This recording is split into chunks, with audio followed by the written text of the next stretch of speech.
Ahí estamos grabando, chiquillos. Nada, muchas gracias por aceptar esta invitación a esta conversación del podcast Nomad de la Fundación Saber Hacer. Quiero hacer solamente la introducción para iniciar la conversa.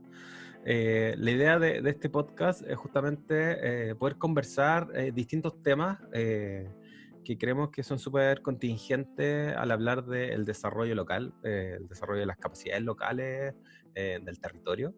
Y un poco lo que hemos querido generar con esta sigla que tiene que ver con los nodos de manufactura y digitalización distribuida, ¿ya? Busca la forma en que el territorio y las capacidades del territorio pueda efectivamente abastecer a su población, a la ciudadanía en su totalidad.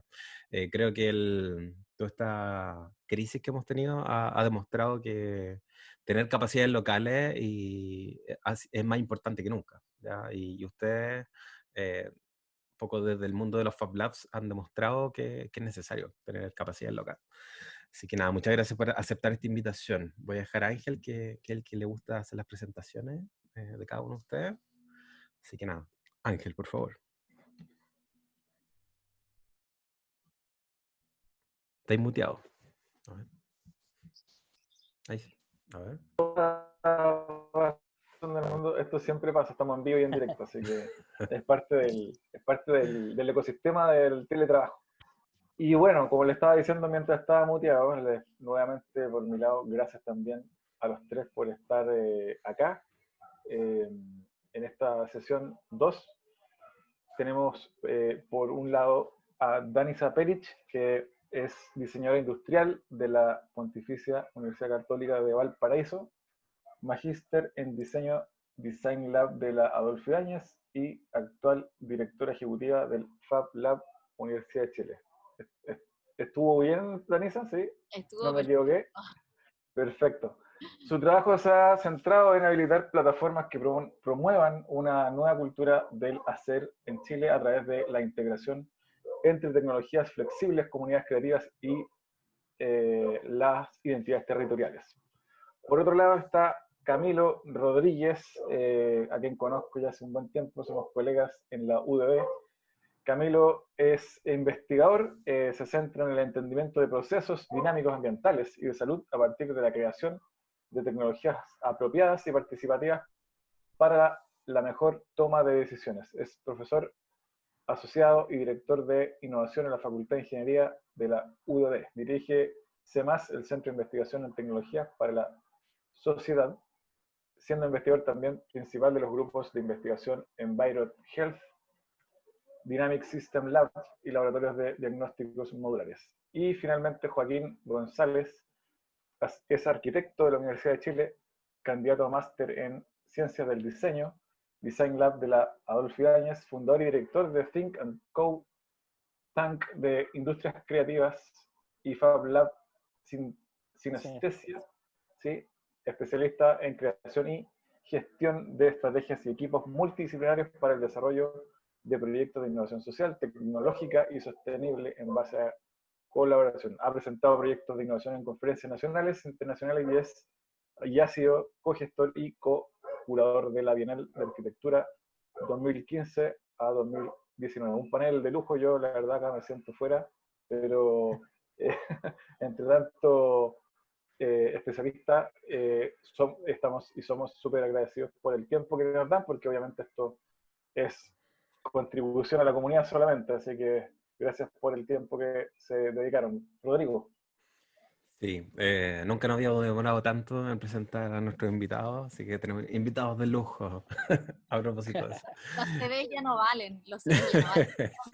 Pasaron de moda. Muchos CV, muchos CV. Bueno, la idea para partir este podcast que probablemente le llamemos la utopía de los Fab Labs. Creo que, como les comentaba antes de empezar a grabar, la contingencia nos ha demostrado que necesitamos capacidades locales. Cuando no puedes importar un ventilador, cuando no puedes importar una mascarilla, necesitas quien lo fabrique. ¿cierto? Necesitamos conocimiento, necesitamos experimentación, y creo que ahí pasaron cosas súper interesantes desde el ámbito académico, algunas empresas también, y los Fab Labs tuvieron mucho que decir, estuvieron súper movidos, tuvieron harta prensa también. eh, entonces, creemos que hablar de Fab Labs hoy en día comienza a ser como algo súper interesante.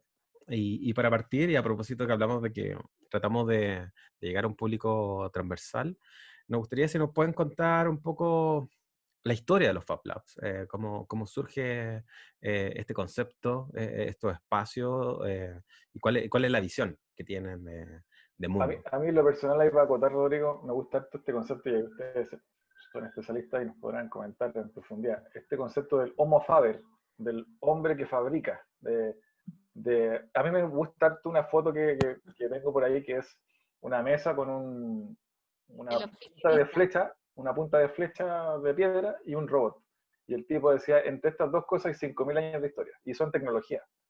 Entonces, ahí abro la discusión porque nos gustaría conversar sobre los orígenes. Si quieren, puedo tomar la Parte. palabra. Adelante. Bueno, solo tomo la palabra porque ya es como redundante, llevamos como harto tiempo en este ámbito. Bueno, y los Fab Labs surgen en los 90, en un año que fue como bastante particular, en donde se desarrollaron 3 hitos simultáneos que todos apuntaban como a la democratización de la tecnología. En esa época, a propósito de estas ilustraciones que empezaron a surgir en esa fecha, en esa época hubo un desarrollo tecnológico tal que permitió que se generara una miniaturización de los componentes, ¿cierto? Bajaron mucho los costos y se instaló este concepto como de la fabricación personal. Entonces, este imaginario de la persona que estaba en su casa, ¿cierto? La fabricación de escritorio, ¿no? En donde podía una persona, a diferencia de lo que estábamos viendo como en la segunda revolución industrial, una sola persona podía hacerse cargo de todo el flujo productivo, desde la conceptualización de una idea, ¿cierto?, hasta su materialización. Entonces, en el 1990, ese año importante, ¿cierto?, se dieron tres hitos. El primero, que fue la instalación del concepto de Open Hardware, una filosofía que veía el conocimiento como un bien común, ¿cierto? Entonces eran dispositivos, objetos, productos, ¿cierto? En donde todos sus instructivos, sus planos se documentaban y fluían por Internet, ¿ya? Después surgieron las licencias Creative Commons, que venían como a salvaguardar esa apertura del conocimiento y evitaban que grandes empresas compraran o patentaran estos desarrollos, ¿ya? Hubo muchas tecnologías de fabricación digital en ese momento, como por ejemplo la RepRap, que es una impresora 3D bien importante como para el ámbito maker, que surgió gracias a que caducaron las patentes de esa tecnología, ¿cierto? Y la comunidad empezó a desarrollar, y todos los planos, qué sé yo, estaban en Internet disponibles para todos. Y por último, entonces, el surgimiento de los Fab Labs, también en el año 90, que ayudaron a que se transitara desde la fabricación personal, ¿cierto? Este personaje, el hacker, el maker en su sótano, prosumidor, ¿cierto? Produciendo las cosas que consumía, hacia la fabricación colectiva, en donde comunidades creativas abordaban desafíos complejos con impacto local, utilizando conocimiento global. Hoy día hay más de 2.000 Fab Labs alrededor del mundo y es una comunidad conectada, ¿cierto? Tenemos nuestros eventos anuales en donde nos vemos. Este año fue virtual, y es esa idea de tomar todas estas tecnologías, abrir acceso, ¿cierto? Pero para desarrollar, el foco está en el desarrollo de proyectos con alto impacto, bueno, últimamente socioambiental. Así que más o menos ese es como el recorrido. Acá en Chile tenemos alrededor de 15 Fab Labs. Hemos estado trabajando últimamente en articular la red nacional también, para transformar todas estas capacidades que nos da la tecnología en proyectos que puedan resolver nuestras necesidades tan urgentes que tenemos acá. Una Por ahí. precisión que toda esta corriente nace en el CBA del MIT, Center for Bits and Atoms, que está liderado por un profesor, Neil Gershenfeld, que hoy día están enfocados, o más bien tratan de que los Fab Labs se enfoquen más que en ser talleres, porque las máquinas con las que uno trabaja son máquinas comunes y corrientes en la industria. Y como decía la Danisa, el simplificar los costos, el liberar las patentes, el hacer más asequible, hace que uno tenga acceso a esas máquinas, pero el objetivo de los Fab Labs no es producir los mismos productos y como que todo el mundo pueda producir los productos que la industria necesita, sino ser motores de pensamiento y de producción de más máquinas o de desarrollo como de esas máquinas. La RepRap es un súper buen caso porque era una máquina evolutiva, entonces se crea una máquina que es capaz de imprimirse a sí misma y complementarse y está en la red de que tú tenés a alguien cercano que tiene la máquina y te imprime unas piezas y con eso tú termináis la tuya y tenés como la deuda de alguna manera de ayudarle al otro. Y el mismo fenómeno pasa con esta red de Fab Labs. Como que se empiezan a ayudar a crear y tenemos como ahora estamos potenciando cada vez más la capacidad que tienen de ayudarse unos con otros. Bueno, tal vez para añadir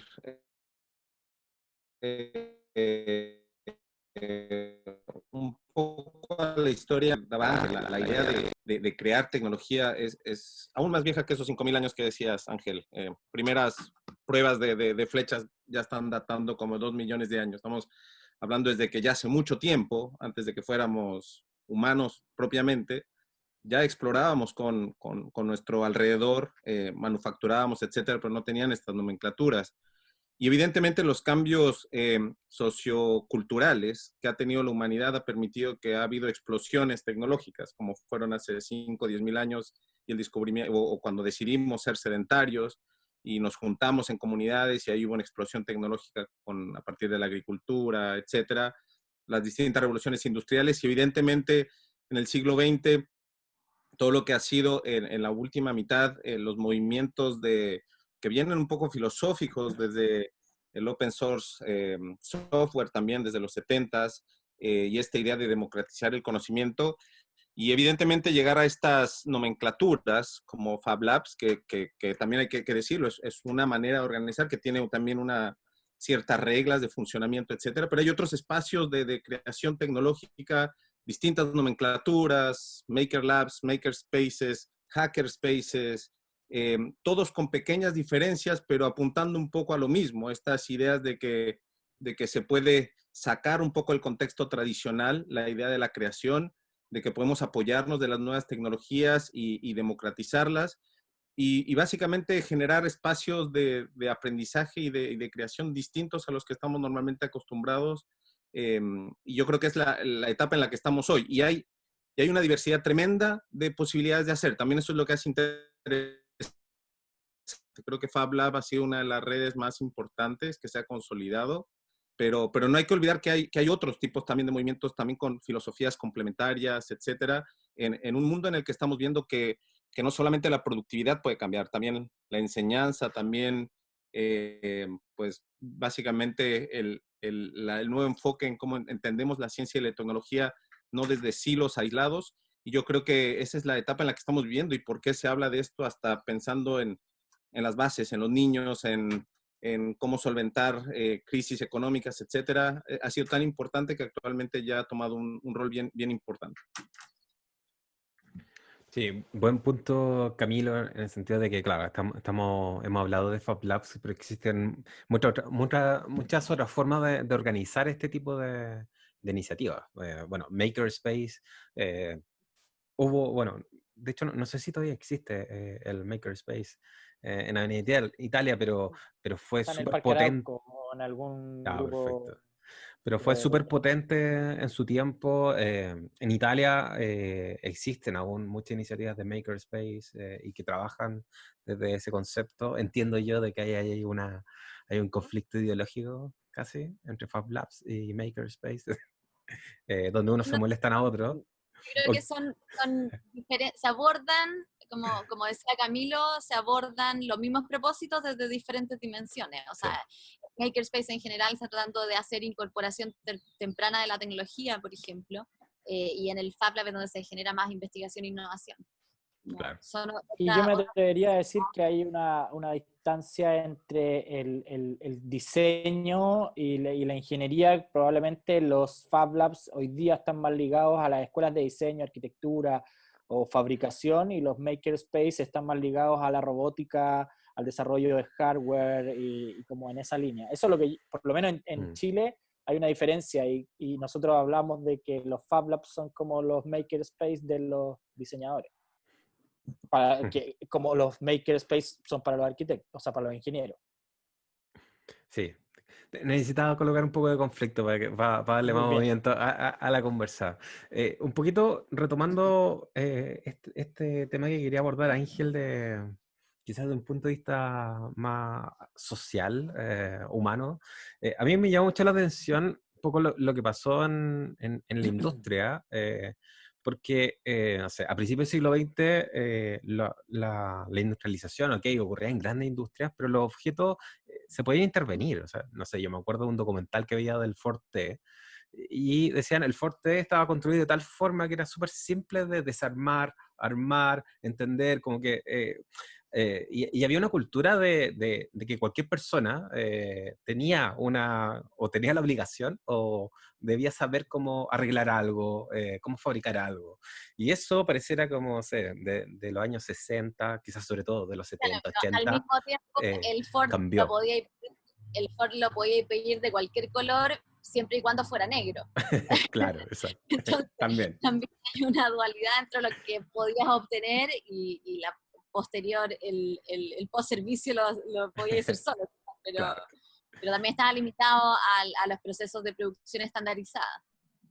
Sí, por supuesto. Pero es interesante cómo en general en el mundo había capacidad para intervenir, para reparar, para construir, y eso como que se fue perdiendo. Sobre todo, toda una generación perdió el interés o perdió el acceso. Y puedo decir que pasó ahí por los años 70, 80, donde cambió mucho la forma como el consumidor y el productor se distanciaron, ¿o no? ¿Qué, Estás muteado, Joaquín? Eso. No, hay algo que es súper relevante y es que cuando uno entiende como lo que posibilitan estas nuevas tecnologías que tienen que ver como con la personalización máxima de las cosas, sin caer en lo que era al principio de los tiempos, nosotros tenemos un gráfico, las cosas las hacía uno a medida y la ropa se la hacía uno para uno. Después se crea como el zapatero del pueblo que hace zapatos con lo que tiene cerca para la gente porque se especializa de alguna manera. Y después alguien define que eso es un mercado y dice, oye, pero el zapato es bastante más estandarizado, definamos talla, en vez de que vayan y te midan el pie, te midan el hombro y te hagan ropa y zapatos, definamos talla, horma, talla y mandamos a fabricar esta cuestión en serie. Y ahí es donde aparece como, pierdes tú la libertad de elegir, pero reduces el costo. Entonces dice, bueno, yo puedo elegir entre este stock, que son varios, y ya se crean más productos y más productos.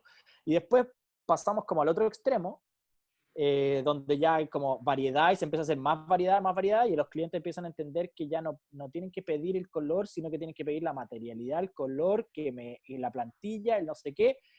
Y pasamos al otro lado donde tú eres, hoy día la corriente probablemente, como metiendo el bichito como en el diseño endógeno, en que eso se hace insostenible, la productividad, el costo ambiental, no el costo económico. El costo económico sigue siendo bajo, pero como dice la corriente, free shipping isn't free, o sea, alguien paga ese envío gratuito, no es que se venga en bits. Y entra como esta línea, que es que hoy día yo quiero fabricar lo que quiera, pero debo fabricarlo con lo que tengo acá para poder hacer como frente al costo ecológico que los productos están produciendo. ¿Sí? Y las máquinas me lo permiten. Hoy día yo puedo hacerme un zapato del color y del material que quiera, ojalá sea de un material local porque voy a generar activación de esa economía. ¿Sí? Y vuelvo como al otro lado, pero con máquinas de alta complejidad.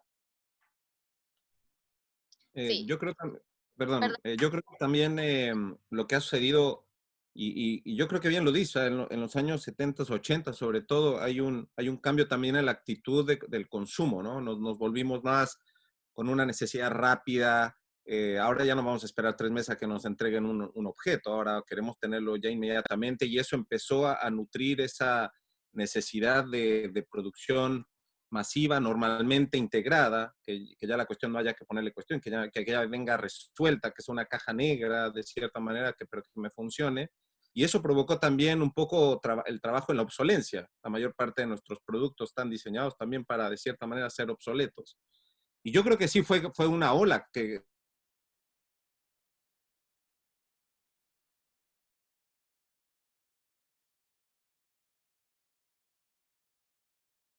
30, o sea, esa idea de pensar las cosas modulares o de creación propia, o que puedes crear tu propio juguete, por ejemplo, venía en los 30, pero evidentemente en los 80 ya venía empaquetado el He-Man lo que uno compraba, ¿no?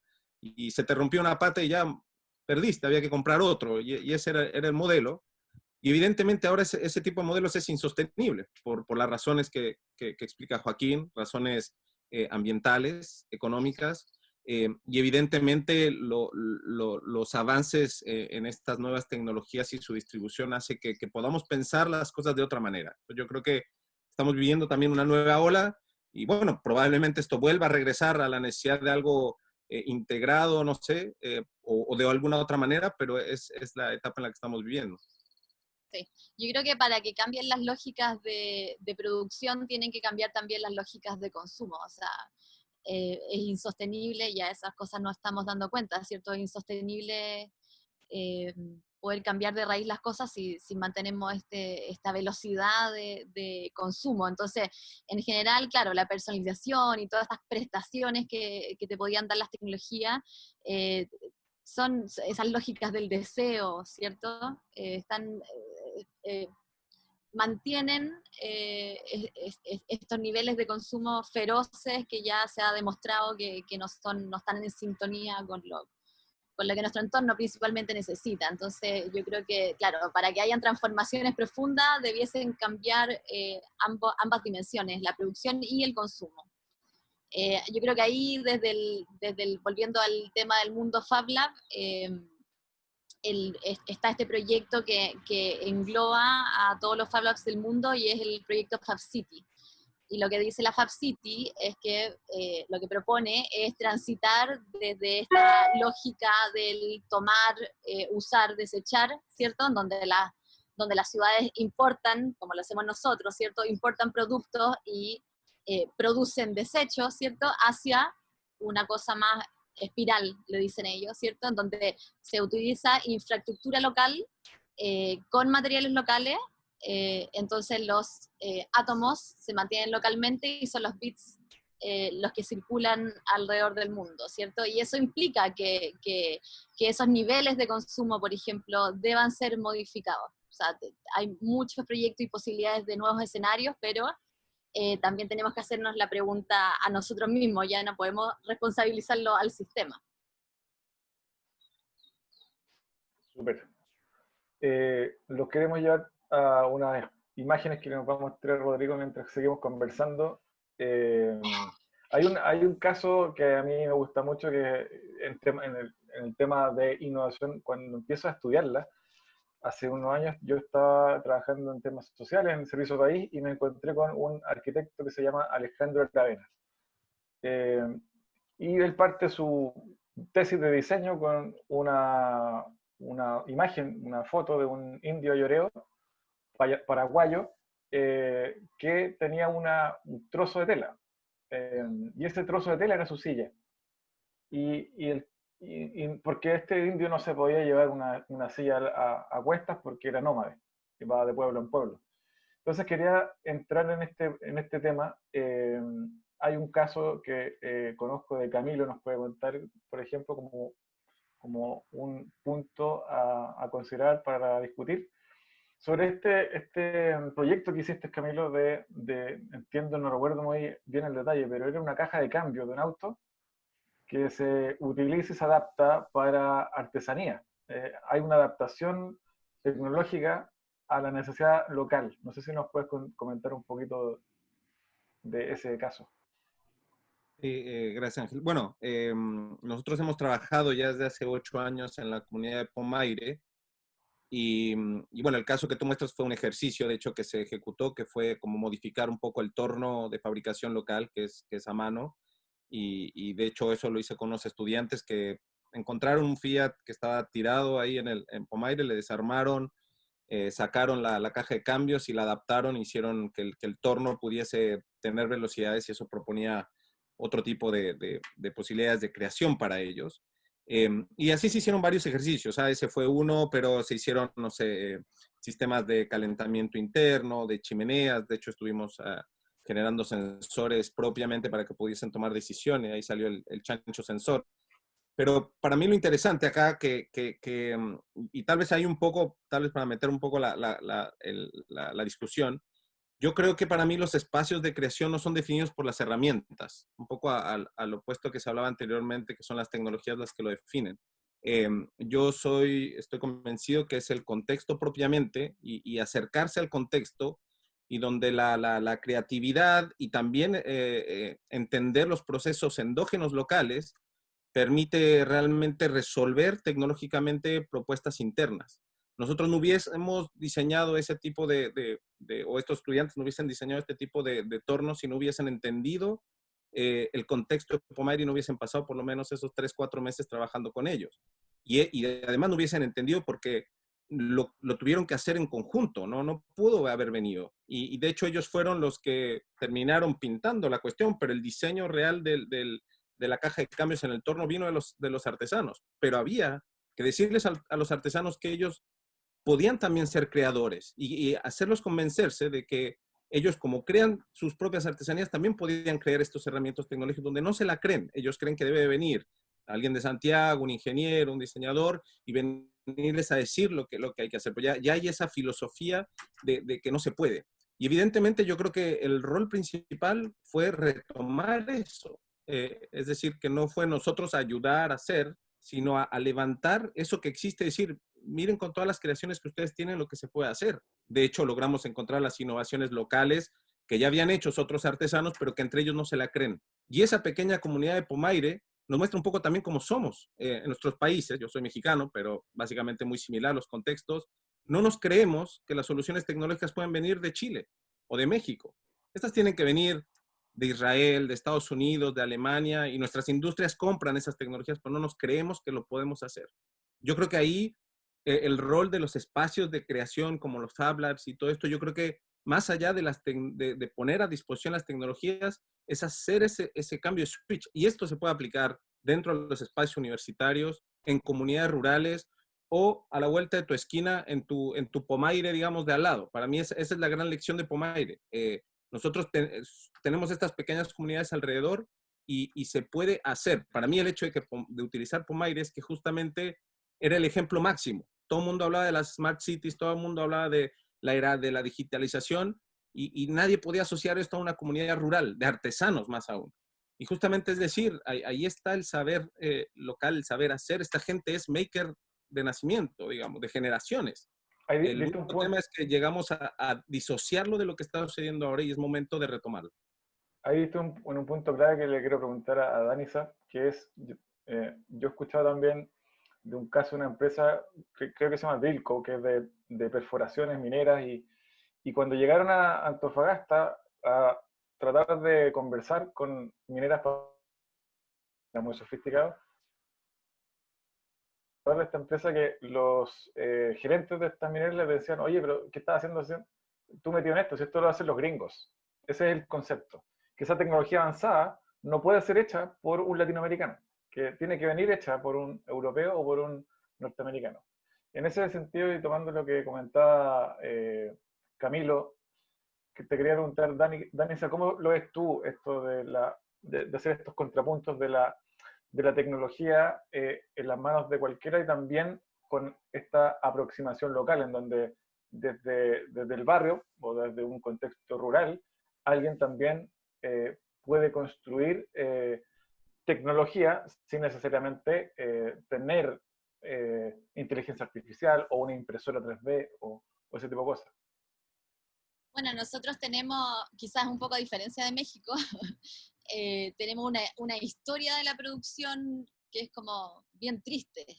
Nosotros quebramos la producción en unos años que podemos, bueno, no es tema para este podcast, pero puede ser para otro, pero en algún minuto realmente anulamos nuestra producción, ¿cierto? Sufrió en Chile en algún momento, hacíamos autos, ¿cierto? Hacíamos aviones con el Pillán, ¿cierto? Enaer Pillán y qué sé yo, teníamos, el diseño industrial se instaló en algún momento acá en Chile, bueno, está de toda la historia de las artes aplicadas y qué sé yo, y en algún momento todo eso se anuló. Y naturalmente nos fuimos desconectando de la producción, ¿cierto? Ahora cuando hay países que están pasando la cuarta revolución industrial, bueno, nosotros no pasamos, matamos la primera, ¿cierto? Y eso va acompañado, o en consecuencia quizás, de una cosa que es bien cultural. Nosotros, al estar ausente esta dimensión productiva, nosotros desconocimos y negamos esta capacidad, ¿cierto? Todo ese saber hacer, lamentablemente lo hicimos desaparecer. Hay una historia también sociocultural, o sea, hay muchos de nuestros oficios que nacieron, el mimbre, por ejemplo, es un oficio que nació en la cárcel, ¿cierto? Entonces también viene cargado de otras cosas sociales que en su momento no ayudaron mucho, la diferencia entre las bellas artes y las artes aplicadas, ¿cierto? Bueno, tenemos nuestra historia. Y saltándome ya al hoy, yo creo que hoy día hay una noción importante de esta necesidad de cambios profundos, ¿cierto? Y si uno lo lleva, por ejemplo, al mundo de la artesanía, es muy loco porque en general en los últimos 20 años los proyectos de vinculación con artesanos se han abordado mucho como desde la perspectiva más colonialista o no sé, mercantilista, ¿cierto? Es el diseño el que puede aportar a la artesanía, integrando tecnología, ¿cierto? El poder de las tecnologías y qué sé yo.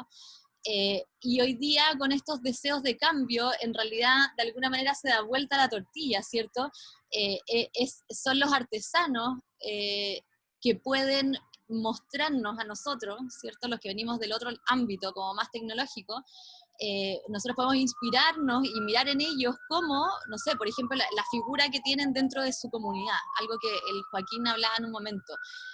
La escala de la producción. El artesano tiene una escala humana de la producción. El artesano produce lo que es capaz de llevar en la cesta, ¿cierto? Entonces, esta necesidad de volver a generar un sistema que esté más en sintonía con nuestro entorno, ¿cierto? Volver a esta escala humana de la producción, yo creo que hay mucho que inspirarse desde ese ámbito y hay mucho que de trabajar con ello, ¿cierto? Yo creo que el modo, la manera cambia mucho. Sí, ahí quería comentar, tomando el punto que comentabas tú para darle el pase a Joaquín, ¿cómo lo ve esto un arquitecto? ¿Cómo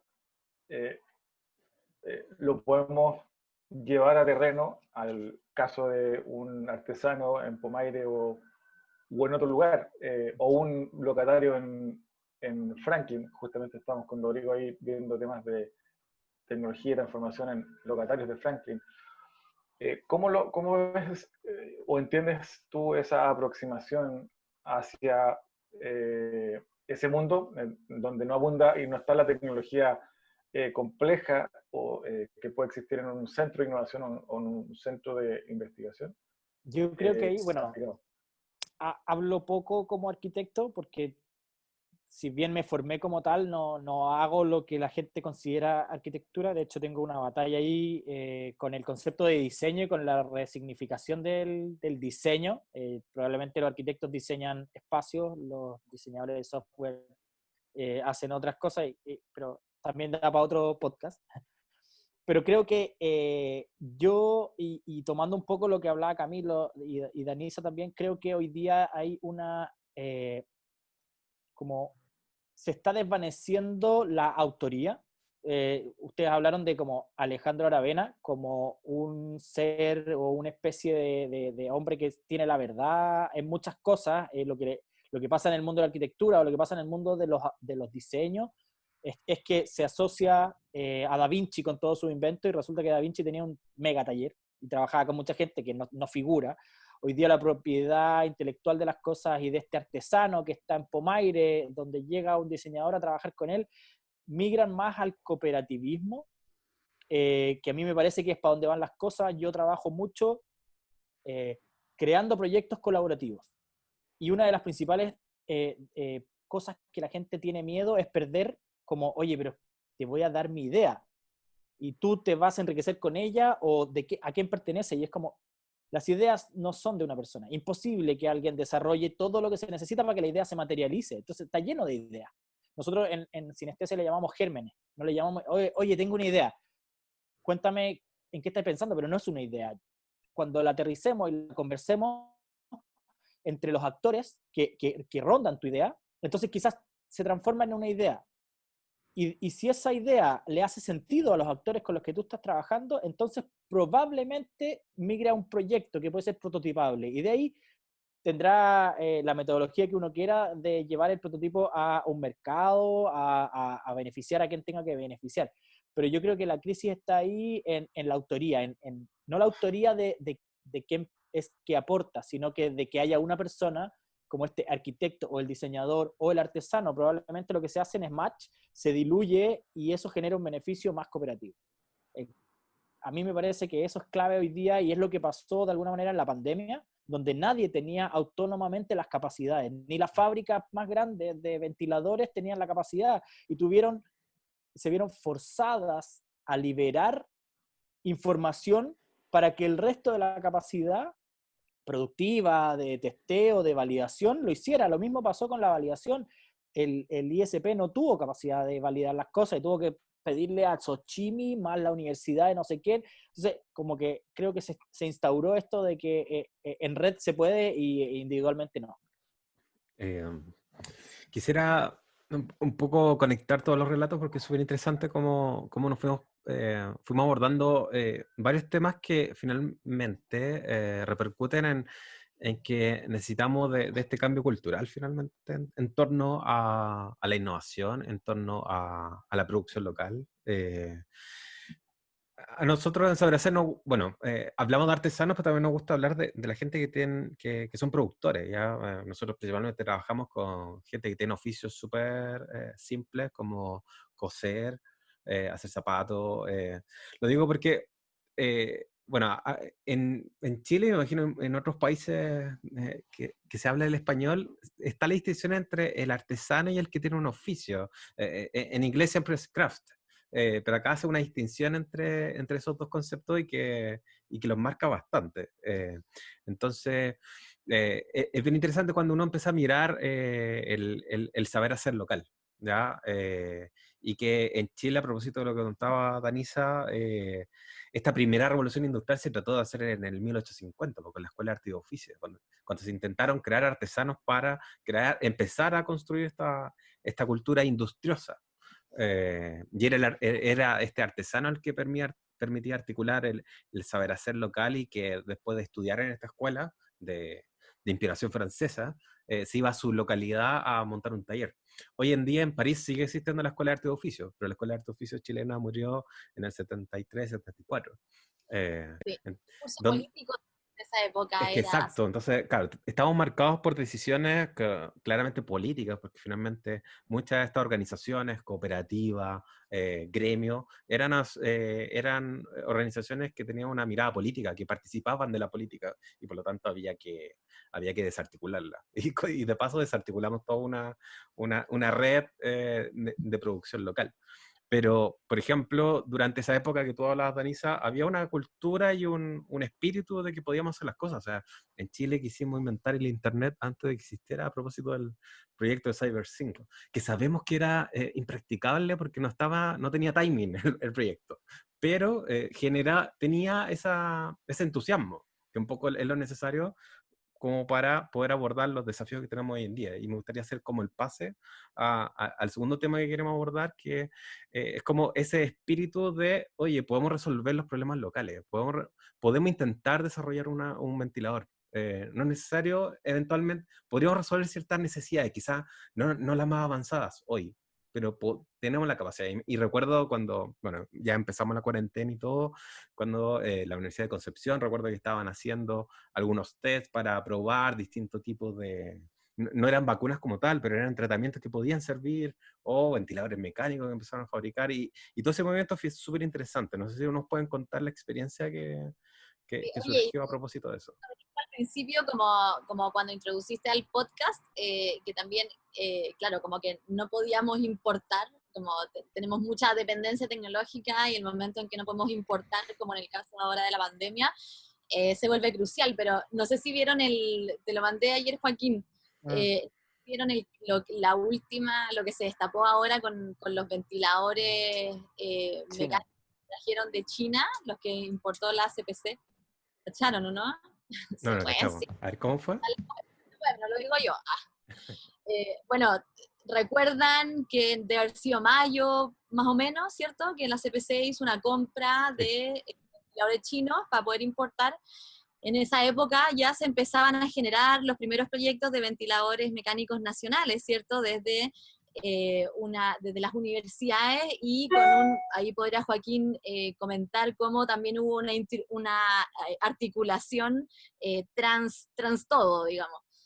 El tema es que lograron importar, y en Chile, claro, como celebrábamos cada llegada de cada unidad de los ventiladores, y de alguna manera también se vio como amainado un poco el desarrollo de innovación local, porque estos ventiladores nos iban a salvar y estábamos listos, ¿cierto? Resulta que llegaron los ventiladores, los repartieron en instituciones públicas y los ventiladores estaban malos. Agarraron los ventiladores y los mandaron a región, y los ventiladores no se ocuparon, ¿cierto? Entonces, a pesar de que podamos incluso importar, ¿cierto? No tenemos autonomía tecnológica, dependemos de la producción mundial, bueno, logramos agarramos unas cosas que no estaban certificadas por la FDA, bueno, la historia de nuestro país, digamos, en los últimos tiempos. Entonces, realmente la dependencia tecnológica nos agarra, pero de las entrañas. Y yo creo que todas las últimas experiencias que hemos vivido en el último tiempo han sido breves, pero yo creo que nos han permitido tener como una profunda ilusión de cambio desde este país experto en importar, en revender y en servicios, ¿cierto? Bueno, y en extraer, a una posibilidad emergente de un nuevo como ecosistema de innovación que es extremadamente colaborativo y, como decía el Joaquín antes, en donde se diluyen todas esas cosas que teníamos metidas en la cabeza. Así que se ha Sí. dado como bien interesante. A mí me tocó bien de cerca, nunca tan de cerca, en verdad me hubiese encantado estar más cerca, pero con la Dani fuimos invitados a sumarnos a un proyecto de ventilador. Cuando esto explotó y se necesitaba crear ventiladores, y de repente el MIT libera uno, Royal College of Art otro, y así empiezan a aparecer proyectos de ventiladores. A mí me contacta una chica y me dice, oye, tú tenés, y todo cerrado acá. Entonces, nosotros Sinestesia somos un Fab Lab independiente, entonces teníamos acceso a la infraestructura. Entonces me dicen, oye, este fin de semana vamos a fabricar un ventilador y necesitamos que tú nos ayudes. Y yo así como, no es tan fácil. Y había como un ingeniero eléctrico y un par de personas. Ella está ligada al mundo de la cultura, de motivada, se metió como a querer hacer este ventilador, y había un contacto con un mexicano que estaba fabricando su ventilador y quería que lo replicáramos. Entonces, armamos como este equipo y se empezaron a crear como 7 grupos de WhatsApp de ventiladores Chile, ventiladores mecánicos, construir ventilador y así. Y resulta que yo, bajo mi lógica como de colaboración, en lo que terminé, más que en fabricar un ventilador, fue en creando un organismo que se asoció con Desafío Levantemos Chile para facilitar la colaboración entre proyectos de ventiladores. Yo era de la idea de que todos juntos íbamos a sacar uno mejor que cada uno malo.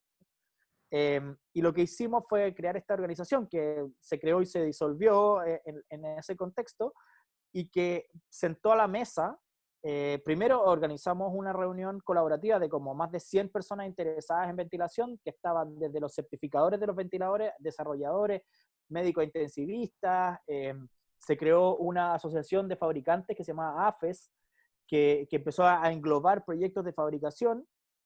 Y después esto migró a que mapeamos, y yo me puse como de una manera bastante como metódica a buscar un proyecto de ventilador, meterlo en una planilla, evaluar si estaba liberado, si había salvado vida, en qué etapa de desarrollo estaba, quién era el autor y quiénes otros proyectos en Chile lo estaban usando. Y se creó una planilla que tenía gente que podía ir a buscar los planos y íbamos haciendo evaluaciones y íbamos consultando a médicos y cosas así.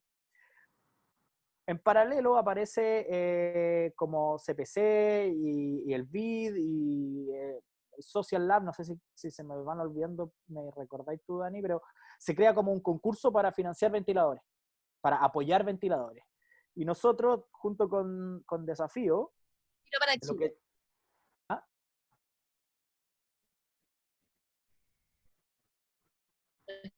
Tiro para Chile. Para Chile, BID, y ahí los pueden buscar, a que hicieran un proyecto colaborativo, que de hecho, de entrada, los ventiladores que se hicieran fueran open source, todos estaban trabajando en base a ventiladores que ya existían, y cuando tú les preguntabas a los equipos de desarrollo, te decían que todavía no sabían en qué iba a quedar la propiedad de esto, y cortaban claramente la cadena de desarrollo. Y esta iniciativa, Un Respiro para Chile, lo que hace es un concurso.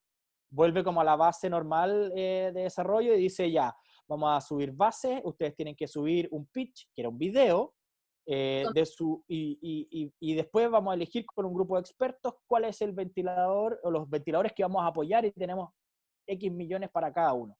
Y nosotros nos agarrábamos la cabeza tratando de hablar. El ventilador que se vende Reuniones, mejor, el que gana. el que primero lo tuviera, pero lo que pasaba ahí es que los hicieron competir en vez de colaborar. Y resulta que nosotros en nuestro equipo teníamos un equipo que estaba trabajando en Puerto Vara, ¿ya?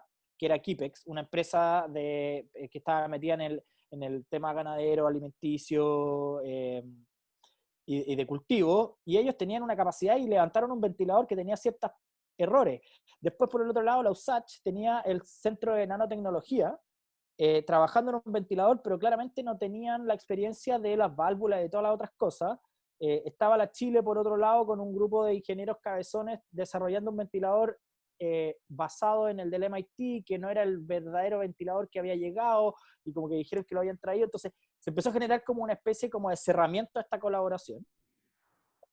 Resultó buena la experiencia, la USACH le entregó ciertos datos como de control súper específico de una vibración que generaba el pulmón de no sé dónde, que tenía Kepex. Y la Federico Santamaría, nosotros lo juntamos con unos colombianos que nos llevaban como 3 semanas de ventaja, ya estaban fabricando válvulas, tenían un déficit de 8.000 ventiladores, no como nosotros que teníamos un déficit probablemente el 20% de eso. Y resulta que termina este concurso de Corfo, ganan los ventiladores que se estaban lanzando. A la fecha probablemente hay muy pocos ventiladores que lograron llegar a puerto, que fueron utilizados. El ventilador de la Universidad Católica de Felipe Lechuga, que fue súper conocido, dejó de ser ventilador, declara que no es un ventilador, que es un dispositivo de apoyo a la ventilación. Y ellos se van a fusionar con Kipex también para poder complejizar el ventilador de ellos. O sea, hay un mapa que uno podría hacer hoy día de cómo se dio la colaboración en su momento, cómo después la industria mató la colaboración y en qué resultó. Y yo me atrevería a decir que no hay ningún ventilador hoy día que haya salido como al mercado, como este es nuestro ventilador, gracias a la colaboración. No he hecho el seguimiento, me pueden escribir ahora por el chat en esto que está en vivo. Y decir cuál es el ventilador, pero yo sé, y de hecho, de los ventiladores que ganaron el concurso, no hay ninguno que sea código abierto.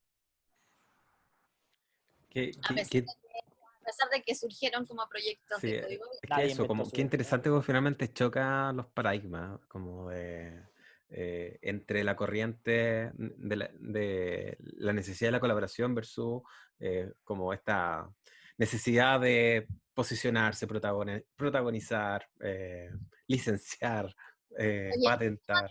Camilo creo Camilo, que... la mayoría o muchos de los proyectos de ventiladores surgieron desde las universidades, ¿cierto? Y en las universidades te exigen Es que es todavía parte de la lógica, del modelo, ese es el modelo finalmente. otros sistemas de licencia, entonces yo creo que también tenemos sistemas que son un poco más añejos y yo creo que este es el momento de abrir las discusiones. Sí, está bien, como tenemos que tener experiencias que nos permitan reflexionar, ¿cierto? Tenemos que vivirlos, tiene que ser tácito el conocimiento, está bien. Ahora deberíamos abrir todo un campo de reflexión y analizar qué es lo que pasó y cómo podemos mejorar y qué métodos tenemos que implementar para que estas cosas puedan llegar a buen puerto. Yo creo que este es el momento, está bien. Camilo. Sí, mira, a ver, a nosotros sí nos tocó desde muy cerca, participamos en muchas de estas actividades dentro del COVID.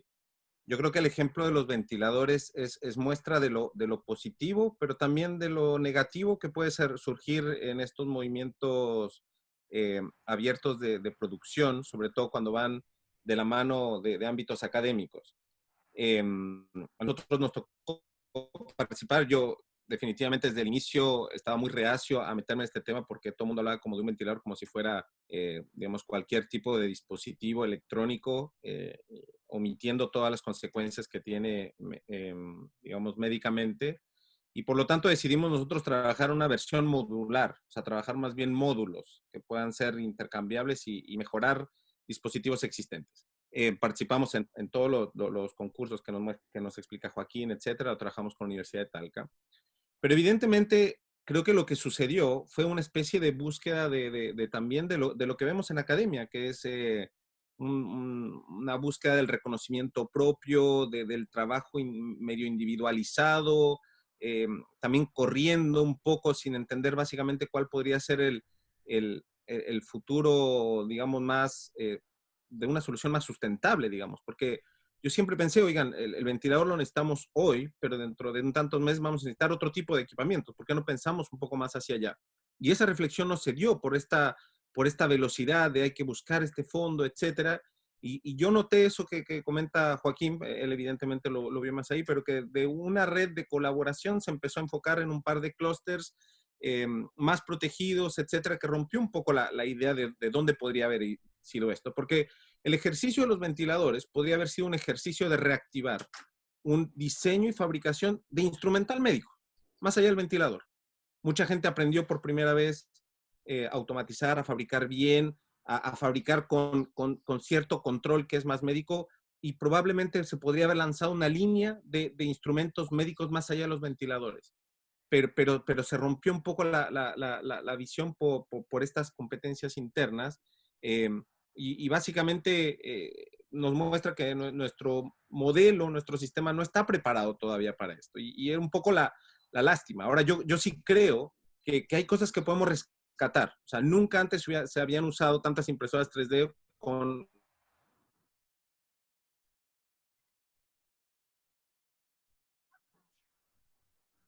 Se nos- Lo se Se nos- perdimos. pegó. lo perdimos. Oye, Podría... retomemos a lo que se sume él, Camilo. Sí, dale. Danisa. A pesar de eso, que yo insisto en que este es un buen momento para empezar a reflexionar de todo lo que ha sucedido, que ha sido muy intenso y muy distinto, ¿cierto? Nunca nos habíamos visto sometidos a algo y eso, a tener como las máquinas trabajando día y noche, tarde, mañana, como para hacer innovación. Imprimir carcasas de celular Escucha. Oh, dijo que se iba a conectar desde su celular. Ah, tú entiendes idioma robot. Idioma BTR se llama. Dale nomás, Idioma Danisa. BTR. Yo ya Y por otro llevo como 10 mensajes de su conexión es inestable. Ahí cruzando los dedos. Dale, Danisa. Ya, Danisa, dale. yo que tengo a mi equipo trabajando en el de la Chile, yo les digo que en el fondo la meta es, o sea, con un dispositivo tan complejo, por eso el ventilador era la panacea, ¿cierto? Por eso era el gran desafío que todo, ¿cierto? A pesar de eso, o sea, en 4 o 5 meses habían ventiladores desarrollados en Chile que se estaban probando con animales, siguiente iteración con personas y hay algunos que lograron efectivamente llegar a eso. Entonces, de alguna manera, yo creo que las capacidades las tenemos. Si lo que hace falta es empoderarnos y generar principalmente esa infraestructura más que técnica, que de alguna manera la hay, se puede mejorar por supuesto, pero es esa infraestructura como humana finalmente. Ahí hay algo súper clave. No, Dale más. no, es que pasó algo que hablábamos antes del mundo de las certificaciones. Ponerse a pensar cómo certificar un ventilador probablemente era más difícil que haber fabricado un ventilador. Y tuvieron que decidir cómo certificar un ventilador. Por ende, hoy día, no en pandemia, claro, no te lo van a aceptar porque dicen, no estamos certificando ventiladores, pero se tuvieron que armar de un equipo de profesionales capaces de hacerlo. Y la infraestructura es suficiente. No se te escucha, Dani. Estás muteado. Ah, no. ¿No? Chuta, no sé. Lo mismo con claro, que se armó esta estructura como de validaciones temporales que permitieran que estas cosas ingresaran, y lo mismo también con los elementos de protección personal, ¿cierto? O sea, tenía ahí a makers, Fab Labs como locos, imprimiendo como nunca, ¿cierto? Y todavía tenía ahí una infraestructura para poder validar, nosotros aquí nos guiamos por las normativas europeas, ¿cierto? Para poder validar, y las cosas empezaron a transferirse por la urgencia, ¿cierto? Por la emergencia, mucho antes de que pudiesen ser validadas o aceptadas como dispositivos médicos. Las validaciones ahora para los escudos faciales, imagínate, después de cuántos se han impreso, yo no sé, 500.000 escudos faciales, no sabemos bien. Recién hace un mes está este primer laboratorio en la USACH que valida estos elementos de protección personal, pero que puede hacer 4 de las 5 pruebas que dice la normativa. Entonces, hay un concurso incluso de Corfo que sale antes de que existan estos laboratorios que pueden hacer las validaciones temporales, ¿cierto? Entonces, es una malla, una red súper compleja, en donde hay muchos actores comprometidos y que tenemos que trabajar todos articulados, si no, no hay manera. Y hay muchas oportunidades de hacer surgir estas industrias acá en Chile, en pro de generar, por un lado, esta mayor independencia tecnológica, que no nos pase esto dramático que nos ha pasado, ¿cierto?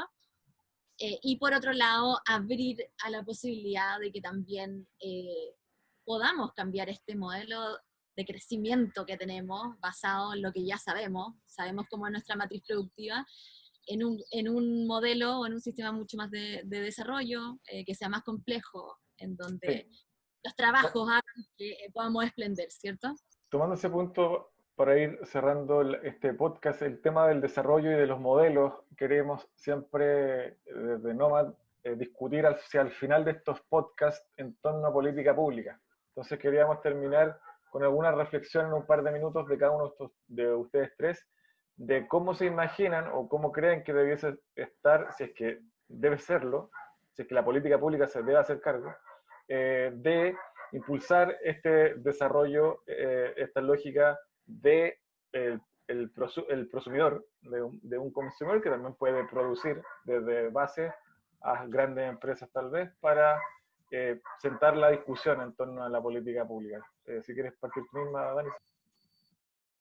Sí, yo creo que en relación a lo que hablábamos antes, nos alejamos tanto de la producción que hoy día nos cuesta mucho hablar de eso, porque no es parte de nuestro día a día en general. O sea, yo pregunté si podía hablar del proceso constitucional.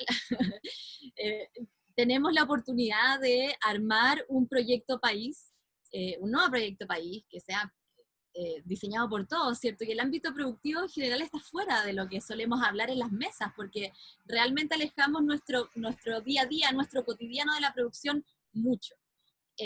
Hoy día están las herramientas, están los métodos, están los espacios, y yo creo que últimamente se han adosado las ganas y las voluntades.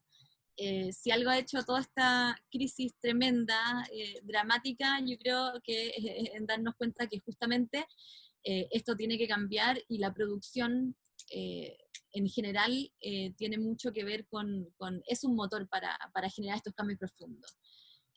Así que nada, también yo creo que hay dos vectores que van en ambas direcciones. Yo creo que hay muchas de estas iniciativas que van de abajo hacia arriba, ¿cierto?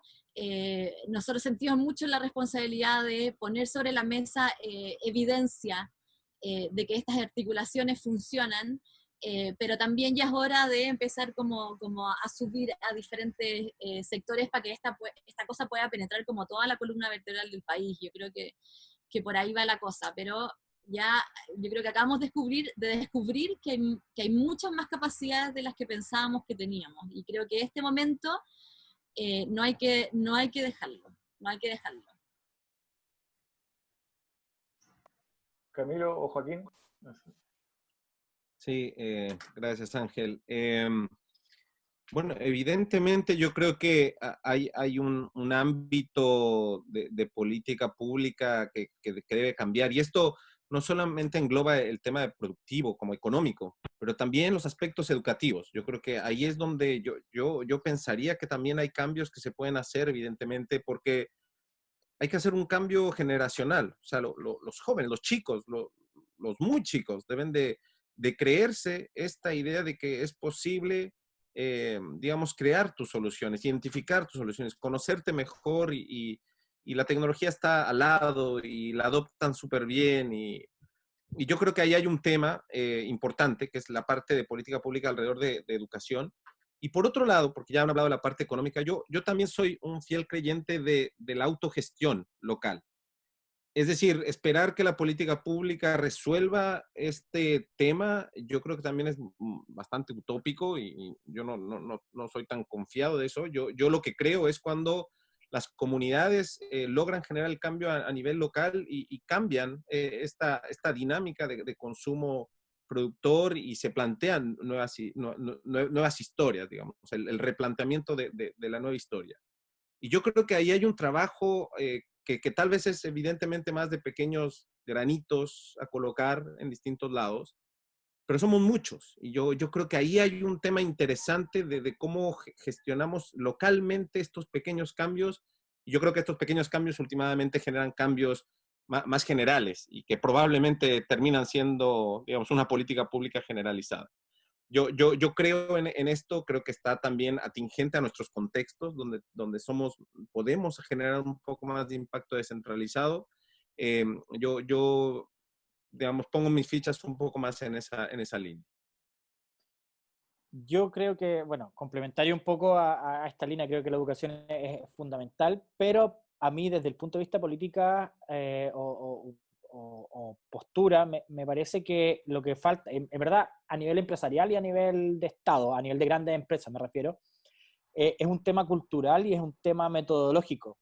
Cuando nosotros depositamos y vemos a Corfo que está retrocediendo de haber depositado todos sus fondos para ser administrados por incubadoras, y esos resultados no son buenos, porque la cultura como de este running lean y estas metodologías de startups generan esta competencia y no la colaboración, y hoy día vemos que la colaboración da muchos mejores frutos. Entonces lo que hay que hacer es lograr este cambio de metodología, es decir, el Estado antes estaba cerradísimo a trabajar con software open source, hoy día sí lo hace porque los softwares son mejores, y no es que son más baratos, son mejores. Los proyectos empiezan a ampliarse y el Estado también empieza a demostrar como que en verdad colaborar, y es como mi sello, finalmente, como que cierro cuando alguien me pregunta para dónde apunto yo, a que en verdad la colaboración es el medio, pero lo que tiene que hacer el Estado es cambiar la metodología con la cual se enfrenta a los problemas, y no tratar de traspasarle la responsabilidad a quien le pueda resolver el problema, sino co-crear la solución del problema, o co-crear el problema para solucionar. Bueno, chiquillos... Danisa, perdón. Mirarnos un poco más hacia nosotros mismos, más que tanto afuera. Somos muy buenos para absorber cosas de afuera también. Así es, así es. Tenemos que comprarle las máquinas a los chinos nomás. Eso podemos hacer. Comprando con los chinos, pero para hacer nuestra propia tecnología. Súper, súper. Bueno, para ir haciendo el cierre, le agradecemos mucho esta conversa. Creo que ha sido súper necesario hablar de la contingencia y de cómo la necesidad de promover las capacidades locales y la producción local hoy en día ha sido crítica. Me quedo un poco, bueno, desde este concepto del prosumidor, de qué manera volvemos a conectar este productor con el consumidor y que de alguna forma podamos tener una nueva mentalidad mucho más sustentable en torno al cómo usamos, producimos, consumimos productos, soluciones, etc. Y que sí, si bien es necesario impulsar aprovechando nuestro contexto constituyente, creo que va a ser importante ir impulsando algunos temas en esa línea. Pero también creo, a propósito de lo que dijo Camilo, que necesitamos autonomía, autogestión. Necesitamos tener la capacidad de resolver nuestras propias soluciones sin necesidad de ciertos mandatos, ¿cierto? Y que el contexto es súper relevante, claramente. Necesitamos soluciones locales en un mundo global, sin olvidar eso. O sea, no es una discusión binaria. Vivimos en un mundo global, pero necesitamos capacidades locales, y para eso creo que bueno, lo que plantea Joaquín, colaborar es un concepto básico para poder llegar a eso. Así que nada, súper buena conversación, y dejo a Ángel con el dato. Sí, pues. Oye, muchas gracias por el tiempo, por esta hora. Siempre es bueno conversar de este tipo de cosas porque no hay mucho espacio, y ojalá esto último que discutimos en torno a la política pública, nos gustaría incidir un poquito en ella con este tipo de conversaciones para que los legisladores puedan discutir y legislar en función de lo que hemos conversado hoy día. Siempre terminamos con un libro. Este se llama The Hackers and Painters, de Paul Graham. Me gusta porque habla un poquito de la mezcla que ocurrió a los 70 entre desarrolladores tecnológicos, gente vinculada al arte. Esta mezcla, esta colaboración de la que hablamos, independiente de que cada uno tenía su proyecto, su empresa, etcétera, hay una mezcla que es propia de los ecosistemas ricos como los que solemos mirar, en donde no importa el que te copien, donde se puede compartir con el otro sin esperar nada a cambio, hay relaciones no transaccionales, hay grado de confianza alto, que es lo que tanto nos falta en Chile. Así que gracias a todos, y esto lo vamos a estar subiendo a las redes sociales, como les contó Rodrigo, y los dejo a él para que haga el cierre de este Sí, podcast. bueno, sacamos material, yo creo, ya para 3 podcasts más, que no se hizo nada el tiempo, pero estuvo súper interesante la conversa. Muchas gracias a todos, y ya nos estaremos juntando, ¿no? Chao, chao. Gracias por la invitación. Gracias por la Chao. invitación.